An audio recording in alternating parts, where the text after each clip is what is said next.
Sveiki, šiandien mano rankose jūs matote, tai vadinkim biudžetinį kompanijos Pipo planšetinį kompiuterį, tai yra S1 Pro. Aišku, negalime pavadinti jį labai biudžetiniu, kadangi kompanija Pipo gamina dar pigesnius variantus. Tačiau šis mane patraukė tuo, kad už savo kainą jis turi labai gerą kokybę, labai gerą produktyvumą. Jame stovi 4 branduolių Rockchip RK3188 procesorius 1,6 GHz dažniu. Taip pat yra 2 GB operatyviosios atminties ir 8 GB atminties.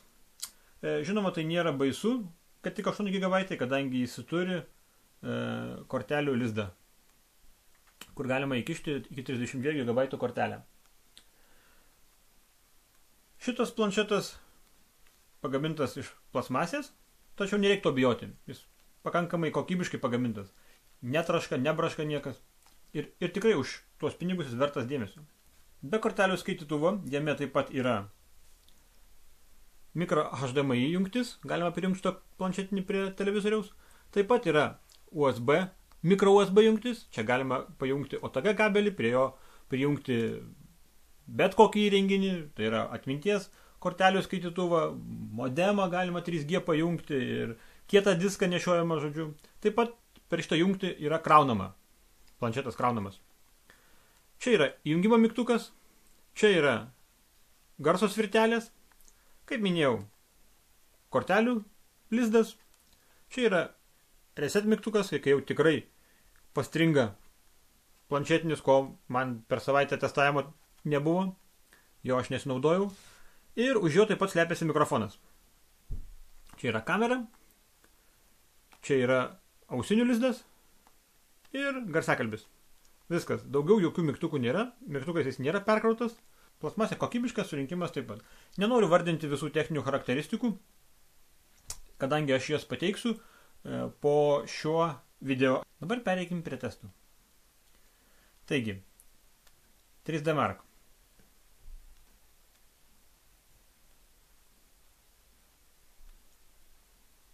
3D Mark surinko 3411. Tai yra neblogas rezultatas, kaip tokio biudžeto planšetiniam kompiuteriui. Antutu. Antutu surinko 19881. Tai yra labai geras rezultatas.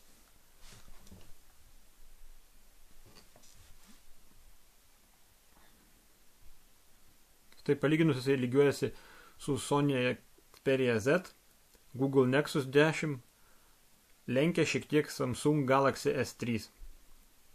Tikrai geras rezultatas. Beje, Antutu programą blogai atpažįsta čia viduje esantį procesorių. Matote, rašo Samsung Exynos 4412. Tačiau čia yra mano minėtas procesorius Rockchip kompanijos.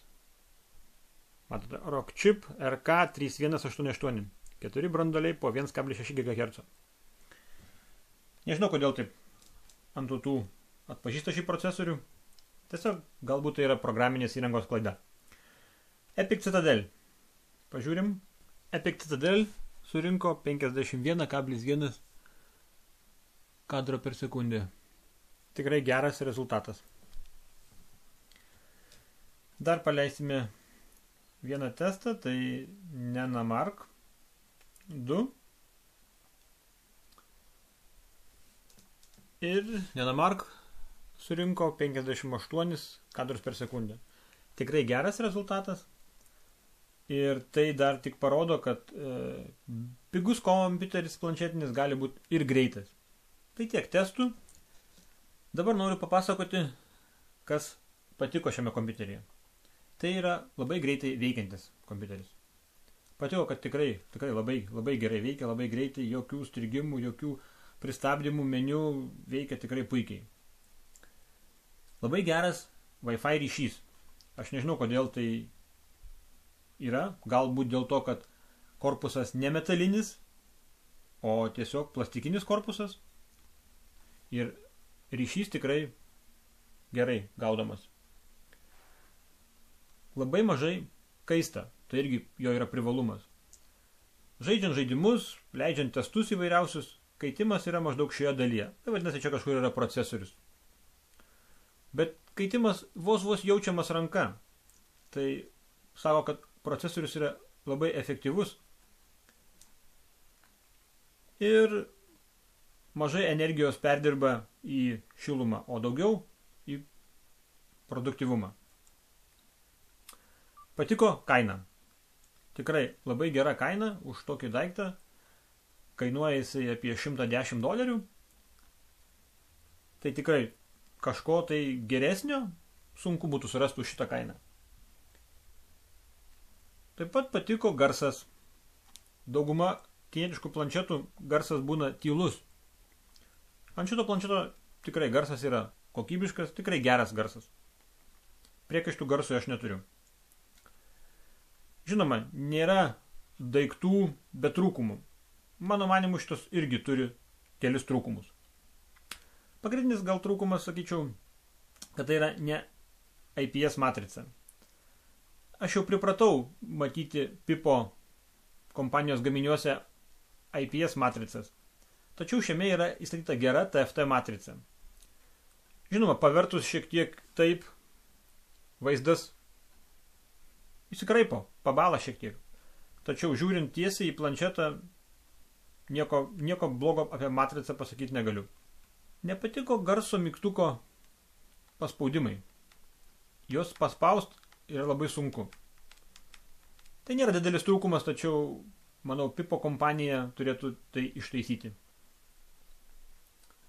Apie kameras šnekėti sunku, aš jų netestuoju planšetuose, kadangi nesu matęs kokybiškos, tikrai vertos dėmesio kameros. Tai ir šitos kameros dėmesio tikrai nevertos ir apie jas šnekėti neverta. Užtenka šitos priekinės kameros pašnekėti Skype'u, šitos kažką tai nufotografuoti, bet kokybės tikrai nesitikėkite geros. Įdomus dalykas dėl ekrano raiškos reguliavimo. Nežinau, ar matosi, tačiau ekranas dabar yra ant didžiausio ryškumo. Štai aš mažinu. Ir jeigu pastebėjote, ekranas neryškėja ir pradeda ryškėti tais nuo pusės valdymo. Nuo pusės. Taip pat ir atgal. Štai toksai. Manau, tai yra programinis kažkoks tai trūkumas, kurį kompanija Pipo, manau, kad ištaisys. Šiaip daugiau trūkumų didelių aš jame nepastebėjau, taip kad tikrai kompiuteris vertas savo pinigų. Manau, jis daugiau skirtas žaidimams, kadangi galingas, nedidelis, patogu laikyti, pirštais visur galima pasiekti, irgi labai tai yra privalumas. Žinoma, su juo taip pat galima naršyti internete, tačiau raiška nėra labai didelė ir ilgiau naršyti ar skaityti tekstus ar knygas būtų sunku, tiesiog, akis pavargsta. Bet žaisti yra puikus dalykas. Manau, šitas daiktas puikiai tinka mėgstantiems pažaisti, pavyzdžiui, vaikams, ar šiaip kokia gera dovana už nedidelius pinigus. Jeigu norite sužinoti, kas buvo šio planšetinio kompiuterio komplektacijoje, galite paspausti čia ir pažiūrėti mano video išpakavimo ir tenais viskas bus aišku. Noriu tik pasakyti, kad komplektacija šito planšetinio yra tikrai minimali, tačiau yra įdėta viskas, kas reikalinga darbui. Visą kitą galima nusipirkti. Tai tiek apie šį mažą, tikrai gerą planšetinį kompiuterį.